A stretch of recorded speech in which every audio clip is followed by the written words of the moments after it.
perkembangannya? Bulan September ini dia udah 4 tahun, udah masuk TK, lagi lucu-lucunya, lagi posesif-posesifnya, anak perempuan katanya paling dekat sama papanya, kayaknya aku mulai merasakan anak perempuan dekat sekali sama papanya, udah mulai bisa.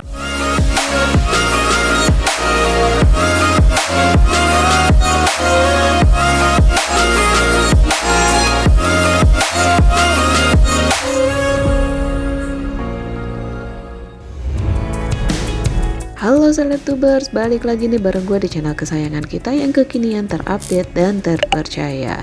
Guys, ada kabar gembira nih bagi para penggemar Ada Band. Karena band ini bersama vokalis barunya, Naga, baru saja meluncurkan lagu terbarunya yang berjudul Bersabarlah. Menariknya, lagu ini mengusung tema kesehatan mental dan juga relate dengan pengalaman pribadinya. Sebenarnya hampir mirip-mirip aja sih sebagai penyanyi solo, kemudian sebagai band. Bedanya mungkin kalau sebagai penyanyi solo lebih lebih pergerakannya lebih cepat, karena biasanya kan kalau band kita harus berkoordinasi dengan banyak kepala kan, sementara kalau solo bisa langsung ngertinya, bisa langsung dengan musik arranger, dan bisa lebih spesifik dengan apa yang dimau. Perbedaan spesifiknya sih itu sih. Kalau di band kan masing-masing personel bawa idenya, bawa egonya, bawa kemauannya.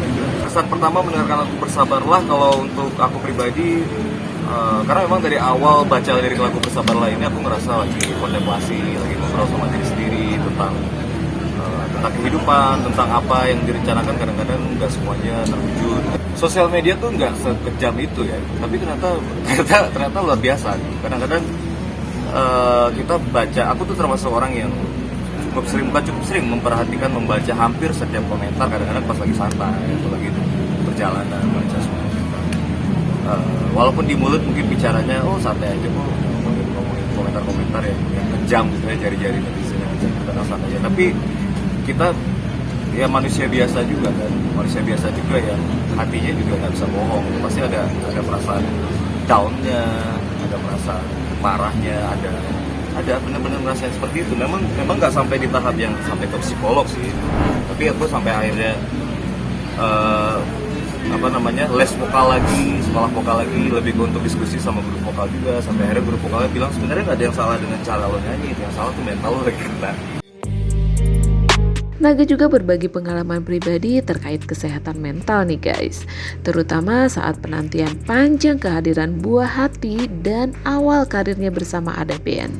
Naga bercerita dirinya sempat drop karena membaca komentar netizen di media sosial yang terus membandingkan kualitas vokalnya. Ia bahkan sampai mengikuti kelas khusus untuk latihan vokal demi memperbaiki kualitas suaranya. Namun begitu guys, masa-masa tersebut memberikan pelajaran berharga tentang pentingnya menjaga kesehatan mental. Terakhir tadi ya memang tadinya aku pikir tuh membaca semua komentar-komentar netizen itu jadi hal yang biasa dan tidak mempengaruhi ke mental lah gitu. Tapi ternyata aku juga ya pasti lah ya, kita manusia gitu, ternyata kadang-kadang mencoba untuk ngerasa semua komentar-komentar hujatan, ataupun walaupun sebenarnya jumlahnya lebih sedikit daripada yang happy aja, yang senang gitu, yang berkomentar baik, tapi ternyata komentar buruk dan celaan-celaan yang sedikit itu jumlahnya itu sangat mempengaruhi ke perasaan. Sempat kena mental juga, sampai akhirnya untungnya pada saat pindah klub itu, pindah dari Ada Band, situasi memang lagi pandemi waktu itu kan, jadi industri pertunjukan juga lagi berhenti kurang lebih 2,5 tahun. Akhirnya punya waktu untuk belajar lagi, latihan vokal lagi, akhirnya ikut les vokal lagi sama Mbak Oti Jamalus waktu itu di UJM Musik. Sampai akhirnya guru vokal aku juga bingung, sebenarnya nggak ada yang salah dengan cara nyanyi, yang salah ternyata mental dulu. Jadi benar-benar pada saat itu aku sampai merasa gak pede buat nyanyi gitu, karena selalu dibanding-bandingkan gitu kan, itu juga cukup berpengaruh. Sampai akhirnya hasil sharing diskusi dengan guru vokal ya, walaupun memang belum sampai ke psikolog ya, tapi dengan guru vokal akhirnya memang ya Indra Sinaga gitu, dengan segala kekurangan dan kelebihannya dan apa adanya Indra Sinaga aja. Dan kehidupan memang seperti itu, nggak ada yang kebetulan, situasinya sebenarnya memang udah ada yang menjadi sutradaranya untuk mereka yang percaya bahwa semua cerita hidup termasuk untuk percaya semua cerita dalam kehidupan kita, semua cerita dalam kehidupan kita itu sudah ada yang atur. Tugas kita tinggal menjalani aja sebaik-baiknya. Lumayan lama sih, Mas, itu kurang lebih hampir 1,5 sampai 2 tahun ya, hampir 1,5 sampai 2 tahun akhirnya baru bisa menerima situasi, sampai akhirnya lebih fokus ke lebih banyak dengan kegiatan-kegiatan yang memperbaiki diri aja, menjadi Indra Sinadi yang lebih baik dari Indra Sinadi yang sebelumnya. Jadi tidak perlu membandingkan diri dengan orang lain. Aku olahraga, aku latihan vokal, aku latihan dengan teman-teman band, aku juga bikin lagu lagi.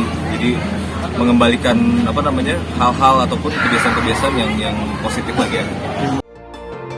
Selain itu, Naga juga menceritakan perkembangan buah hatinya yang kini hampir berusia 4 tahun yang sudah makin aktif dan posesif. Dia mengungkapkan putrinya kini telah mulai menunjukkan minat di bidang seni, terkhususnya menyanyi dan teater. Nah, sebagai orang tua, ia bersama istri ingin mendidik anak mereka menjadi sosok yang terbuka sejak dini. Sementara terkait rencana tambahan momongan, Naga menjelaskan bahwa mereka harus menjalani proses bayi tabung karena kondisi medis istrinya dengan target melakukannya tahun depan jika tidak ada halangan. Bang, ada lagi ya, Bang Naga boleh update sedikit dong. Anak gimana perkembangannya? Bulan September ini dia udah 4 tahun, udah masuk TK, lagi lucu-lucunya, lagi posesif-posesifnya, anak perempuan katanya paling dekat sama papanya, kayaknya aku mulai merasakan anak perempuan dekat sekali sama papanya, udah mulai bisa komplain kalau papanya lama pulang ke rumah. Udah bisa mulai nanya papanya mau kemana, mau apa, mau kerjaan apa, detail. Sampai sekarang mau jalan situ ditanya detail acaranya apa, di mana, tempatnya di mana, seolah-olah dia ngerti. Tapi pernah sih ngajak dia untuk misalnya sok lagi tampil, ngajak untuk supaya dia tuh nggak ngomel-ngomel lagi. Pernah sekali waktu itu lagi manggung di Pekanbaru. Aku ajak istri sama Pulang kampung. ya sekali pulang kampung, terus diajak naik ke panggung. Jadi dia tahu kalau papanya tuh kerjanya mau nyanyi. Sekarang dia tahu kalau papanya ngapain, papanya nyanyi. Nah, kebetulan dia di sekolah juga sekolahnya sendiri cukup support sama kegiatan berkesenian, jadi dia sering tampil juga, sering nari, terus teateran gitu. Jadi dia udah akrab sama dunia panggung Kayak darah seninya benar-benar mengalir gitu ya, Bang. Kayaknya gitu. Dia seneng dia seneng nyanyi sendiri, seneng. Terus untuk ukuran anak seumuran segitu tuh dia nyanyinya bener gitu, nggak males. Terus dia perform tuh seneng gitu, dia ngedance tuh seneng di atas panggung. Gimana?